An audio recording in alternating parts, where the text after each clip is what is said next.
ਤੇ ਹਰਜੋਤ ਸਿੰਘ ਜੀ, ਅਗਲੀ ਜਿਹੜੀ ਗੱਲ ਕਰੀਏ ਅੱਜ ਦੀ ਵੱਡੀ ਜਿਹੜੀ ਖਬਰ ਇਹੀ ਆ, ਕੇਵਿਨ ਮੈਕਾਰਥੀ।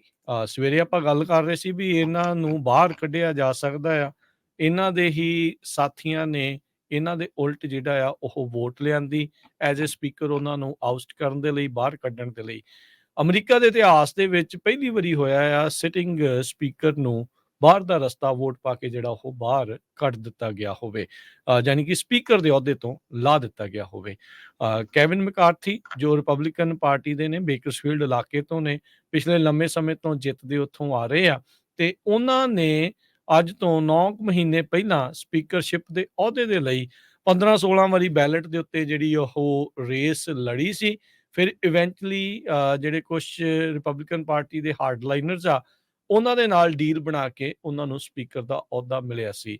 ਤੇ ਹੁਣ ਉਹੀ ਲੋਕਾਂ ਨੇ ਜਿਨ੍ਹਾਂ ਨੇ ਇਹਨਾਂ ਨੂੰ ਬਣਾਇਆ, ਉਹਨਾਂ ਨੇ ਹੀ ਬੇਸਿਕਲੀ ਲਾ ਦਿੱਤਾ ਹੈਗਾ। ਮੈਟ ਗੇਟਸ ਫਲੋਰੀਡਾ ਦੇ ਜਿਹੜੇ ਰਿਪਰੈਜ਼ੈਂਟੇਟਿਵ ਆ, ਉਹਨਾਂ ਨੇ ਜਿਹੜਾ ਆ ਇਹ ਮੋਸ਼ਨ ਲਿਆਂਦਾ ਸੀ ਇਹਨਾਂ ਨੂੰ ਆਪਣੇ ਅਹੁਦੇ ਤੋਂ ਲਾਉਣ ਦੇ ਲਈ।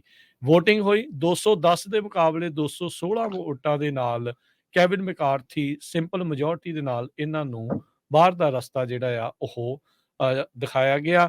ਸਾਰੇ ਦੇ ਸਾਰੇ ਡੈਮੋਕ੍ਰੇਟਸ ਤੇ 8 ਰਿਪਬਲਿਕਨਸ, ਉਹਨਾਂ ਨੇ ਇਹਨਾਂ ਨੂੰ ਜਿਹੜਾ ਅਹੁਦੇ ਤੋਂ ਲਾਉਣ ਦੇ ਲਈ ਵੋਟ ਜਿਹੜੀ ਉਹ ਪਾਈ ਆ। ਇਸ ਦੇ ਉੱਤੇ ਹੁਣ ਵਾਈਟ ਹਾਊਸ ਨੇ ਬਿਆਨ ਦਿੱਤਾ ਹੈ, ਕਹਿੰਦੇ ਵੀ ਅਸੀਂ GOP ਨੂੰ ਆਖਦੇ ਹਾਂ ਵੀ ਜਲਦ ਤੋਂ ਜਲਦ ਹਾਊਸ ਦਾ ਜਿਹੜਾ ਨਵਾਂ ਲੀਡਰ ਆ ਉਸ ਨੂੰ ਬਣਾਇਆ ਜਾਵੇ। ਕੇਵਿਨ ਮੈਕਾਰਥੀ ਹੁਣਾਂ ਨੇ ਇਹ ਬਿਆਨ ਦਿੱਤਾ ਆ ਵੀ ਭਾਈ ਮੈਂ ਹੁਣ ਇਸ ਪੋਜੀਸ਼ਨ ਦੇ ਲਈ ਦੁਬਾਰਾ ਬੈਲਟ ਦੇ ਉੱਤੇ ਨਹੀਂ ਆ ਰਿਹਾ ਹੈਗਾ, ਯਾਨੀ ਕਿ ਸਪੀਕਰਸ਼ਿਪ ਦੇ ਲਈ ਉਹ ਨਹੀਂ ਆਉਣਗੇ।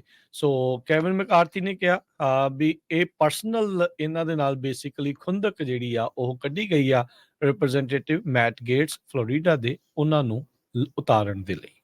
ਜੀ, ਸੋ ਉਹਨਾਂ ਦੀ ਜਗ੍ਹਾ ਦੇ ਉੱਤੇ ਹੁਣ ਹਾਊਸ ਸਪੀਕਰ ਕੌਣ ਬਣ ਸਕਦਾ ਹੈ? ਇਹਦੇ ਵਿੱਚ ਕੁਝ ਨਾਂ ਸਾਹਮਣੇ ਆਏ ਆ। ਸਟੀਵ ਸਕੈਲੀਜ਼ ਜੋ ਨੰਬਰ 2 ਹਾਊਸ ਰਿਪਬਲਿਕਨ ਹੈਗੇ ਆ, ਉਹਨਾਂ ਨੂੰ ਜਿਹੜੇ ਆ ਬਹੁਤ ਸਾਰੇ ਫੇਵਰ ਕਰਦੇ, ਹੈਡ ਆਫ ਰਿਪਬਲਿਕਨ ਪਾਰਟੀ। ਤੇ ਟੌਮ ਐਮਰ ਇਹ ਰਿਪਰੈਜ਼ੈਂਟੇਟਿਵ ਹੈਗੇ ਆ। ਇਹਨਾਂ ਨੇ 2022 ਦੀਆਂ ਜਿਹੜੀਆਂ ਮਿਡ ਟਰਮ ਇਲੈਕਸ਼ਨ ਹੋਈਆਂ ਸੀਆਂ, ਉਹਦੇ ਵਿੱਚ ਇਹਨਾਂ ਨੇ ਜੋ ਹਾਊਸ ਨੂੰ ਕੰਟਰੋਲ ਦੇ ਵਿੱਚ ਕਰ ਲਿਆ, ਮੈਜੋਰਟੀ ਬਣਾਈ ਸੀ। Jim Jordan right now House Judiciary Committee ਦੇ ਆ ਅਲਾਈ ਹੈਗੇ, ਫਾਰਮਰ ਪ੍ਰੈਜ਼ੀਡੈਂਟ ਡੋਨਲਡ ਟਰੰਪ ਉਹਨਾਂ ਦੇ, ਤੇ ਉਹਨਾਂ ਦੇ ਵੀ ਜਿਹੜੇ ਚਾਂਸ ਹੈਗੇ ਆ। ਬ੍ਰਾਇਨ ਡੋਨਲਡਸ ਇਹ ਹਾਰਡ ਲਾਈਨ ਰਿਪਰੈਜ਼ੈਂਟੇਟਿਵ ਹੈਗੇ ਆ ਤੇ ਰਿਪਬਲਿਕਨ ਪਾਰਟੀ 'ਚ ਬੜਾ ਰਾਈਜ਼ਿੰਗ ਸਟਾਰ ਗਿਣੇ ਜਾਂਦੇ ਹੈਗੇ। ਪੈਟਰਿਕ ਮੈਕੈਨਰੀ ਇਹਨਾਂ ਨੂੰ ਵੀ ਜਿਹੜਾ ਆ ਇਹਨਾਂ ਦਾ ਨਾਂ ਆ ਰਿਹਾ, ਚੇਅਰ ਹੈਗੇ right now house financial service committee ਦੇ, ਤੇ ਉਹਨਾਂ ਨੇ ਵੀ ਜਿਹੜਾ ਆ ਮਕਾਰਥੀ ਦੀ ਸਪੋਰਟ ਦੇ ਵਿੱਚ ਵੋਟ ਪਾਈ ਸੀ, ਪਰ ਮਕਾਰਥੀ ਹੁਣੀ ਰਹਿ ਗਏ। ਕਹਿੰਦੇ ਵੀ ਪ੍ਰੈਜ਼ੀਡੈਂਟ ਡੋਨਲਡ ਟਰੰਪ ਦਾ ਨਾਂ ਵੀ ਐਜ਼ ਏ ਹਾਊਸ ਸਪੀਕਰ ਆ ਸਕਦਾ ਆ। US ਕੌਨਸਟੀਟਿਊਸ਼ਨ ਇਹ ਨਹੀਂ ਕਹਿੰਦਾ ਹੈਗਾ ਵੀ ਜਿਹੜੀ ਜੌਬ ਆ ਹਾਊਸ ਸਪੀਕਰ ਦੀ ਉਹ ਇਲੈਕਟਡ ਮੈਂਬਰ ਨੂੰ ਦਿੱਤੀ ਜਾਵੇ। ਸੋ ਕੁਛ ਜਿਹੜੇ ਪ੍ਰੈਜ਼ੀਡੈਂਟ ਡੋਨਲਡ ਟਰੰਪ ਦੇ ਸਪੋਰਟਰ ਆ, ਉਹ ਇਹ ਵੀ ਹੋ ਸਕਦਾ ਕਹਿੰਦੇ ਵੀ ਉਹ ਪ੍ਰੈਜ਼ੀਡੈਂਟ ਟਰੰਪ ਨੂੰ ਐਜ਼ ਏ ਸਪੀਕਰ ਨੋਮੀਨੇਟ ਕਰ ਦੇਣ। ਹਕੀਮ ਜੈਫਰੀਜ਼ ਇਹ ਡੈਮੋਕ੍ਰੇਟ ਲੀਡਰ ਹੈਗੇ ਆ। ਇਹਨਾਂ ਦੇ ਕੋਲ ਜਦੋਂ ਪਿਛਲੀ ਵਾਰੀ ਸਪੀਕਰ ਦੀਆਂ ਵੋਟਾਂ ਹੋਈਆਂ ਸੀਆਂ ਤੇ ਇਹਨਾਂ ਨੂੰ ਵੀ ਕਾਫੀ ਵੋਟਾਂ ਜਿਹੜੀਆਂ ਪਈਆਂ ਸੀਗੀਆਂ। ਸੋ ਇਹਨਾਂ ਦਾ ਨਾਮ ਵੀ ਜਿਹੜਾ ਦੁਬਾਰਾ ਕੀ ਆ ਸਕਦਾ ਹੈਗਾ। ਕੇਵਿਨ ਮੈਕਾਰਥੀ ਉਹਨੇ ਕਹਿ ਦਿੱਤਾ ਵੀ ਉਹ ਦੁਬਾਰਾ ਕੀ ਸਪੀਕਰ ਦੀ ਲਈ ਨਹੀਂ ਖੜਨਗੇ। ਜੀ ਬਿਲਕੁਲ, ਡੋਨਲਡ ਟਰੰਪ ਹੁਣੀ ਸਪੀਕਰ ਤਾਂ ਨਹੀਂ ਬਣਨਾ ਚਾਹੁਣਗੇ। ਜਿਹੜੇ ਅਗਲੇ ਪ੍ਰੈਜ਼ੀਡੈਂਟ ਦੇ ਲਈ ਰਨ ਕਰ ਰਹੇ, ਉਹ ਕਹਿੰਦੇ ਵੀ ਮੈਂ ਆਪਣੇ ਅਹੁਦੇ ਨੂੰ ਥੱਲੇ ਜਿਹੜਾ ਉਹ ਕਿਉਂ ਲੈ ਕੇ ਜਾਣਾ ਆ।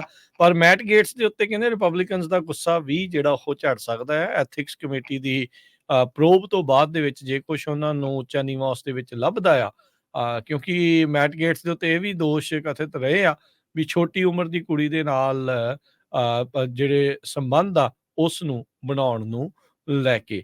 ਸੋ ਹੁਣ ਦੇਖੋ ਅੱਗੇ ਕੀ ਜਿਹੜਾ ਉਹ ਬਣਦਾ ਆ। ਪਰ ਪੂਰੀ ਧੜਥੱਲੀ ਜਿਹੜੀ ਆ ਹਰਜੋਤ ਸਿੰਘ ਜੀ ਇਸ ਟਾਈਮ ਮਚੀ ਆ।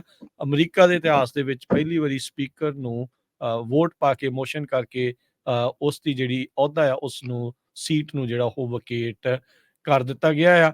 ਕੇਵਿਨ ਮੈਕਾਰਥੀ ਉਹਨਾਂ ਨੇ ਰੀਸੈਂਟਲੀ ਰਸ਼ੀਅਨ ਪ੍ਰੈਜ਼ੀਡੈਂਟ ਪੁਤਿਨ ਨੂੰ ਅਡੋਲਫ ਹਿਟਲਰ ਦੇ ਨਾਲ ਕੰਪੇਅਰ ਕੀਤਾ ਹੈ। ਕਹਿੰਦੇ ਵੀ ਇਸ ਟਾਈਮ ਇੱਦਾਂ ਲੱਗ ਰਿਹਾ ਵੀ ਆਪਾਂ 1930s ਦੇ ਵਿੱਚ ਜਿਹੜਾ ਉਹ ਜੀ ਰਹੇ ਹੈਗੇ ਆ।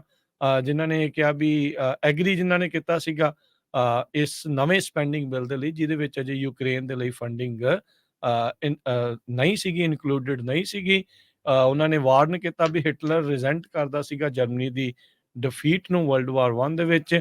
ਉਸੇ ਤਰੀਕੇ ਦੇ ਨਾਲ ਪੁਤਿਨ ਜਿਹੜਾ ਮੱਚ ਲਾਈਕ ਕਹਿੰਦਾ ਵੀ I much like resented that Russia. So collapse ਕਰ ਗਿਆ ਸੀਗਾ ਵੈਸਟ ਨੂੰ। ਹੁਣ ਅੱਗੇ ਦੇਖੋ ਕੀ ਹੁੰਦਾ ਹੈ। ਕੌਨਸਟੀਟਿਊਸ਼ਨਲ ਐਕਸਪਰਟਸ ਆਪੋ ਆਪਣੇ ਜਿਹੜੇ ਆ ਉਹ ਕਿਆਸਰੀਆਂ ਲਾ ਰਹੇ ਆ, ਕਿਉਂਕਿ ਜਿਹੜਾ ਸਪੀਕਰ ਹੁੰਦੇ ਆ ਉਹ ਪ੍ਰੈਜ਼ੀਡੈਂਸ਼ੀਅਲ ਲਾਈਨ ਆਫ ਸਕਸੈਸ਼ਨ ਚਾਹੁੰਦੇ ਆ। ਹੁਣ ਨਵਾਂ ਮੁੱਦਾ ਇਹ ਜਿਹੜਾ ਛੇੜ ਪਿਆ ਆ ਕਿ ਐਕਟਿੰਗ ਸਪੀਕਰ ਵੀ ਪ੍ਰੈਜ਼ੀਡੈਂਸ਼ੀਅਲ ਲਾਈਨ ਆਫ ਸਕਸੈਸ਼ਨ ਦੇ ਵਿੱਚ ਹੁੰਦਾ ਆ ਜਾਂ ਨਹੀਂ ਹੁੰਦਾ। ਕਹਿੰਦੇ ਵੀ ਹਾਊਸ ਹੁਣ ਅਨਟੈਸਟਡ ਵਾਟਰਸ ਦੇ ਵਿੱਚ ਆ, ਅਨਟੈਸਟਡ ਗਰਾਊਂਡ ਦੇ ਉੱਤੇ ਆ। ਅੱਗੇ ਕੀ ਬਣੂਗਾ ਕੀ ਨਹੀਂ ਬਣੂਗਾ ਇਹ ਜਿਹੜੀ ਉਹ ਦੇਖਣ ਵਾਲੀ ਗੱਲ ਰਹੇਗੀ। ਪਰ ਨਵਾਂ ਜਿਹੜੀ ਅੱਜ ਇਤਿਹਾਸ ਅਮਰੀਕਾ 'ਚ ਰਚ ਹੋਇਆ ਵੀ ਸਪੀਕਰ ਦੇ ਅਹੁਦੇ ਤੋਂ ਜਿਹੜੇ ਕੈਵਿਨ ਮੈਕਾਰਥੀ ਆ ਉਹਨਾਂ ਨੂੰ ਲਾਂਭੇ ਕਰ ਦਿੱਤਾ ਗਿਆ।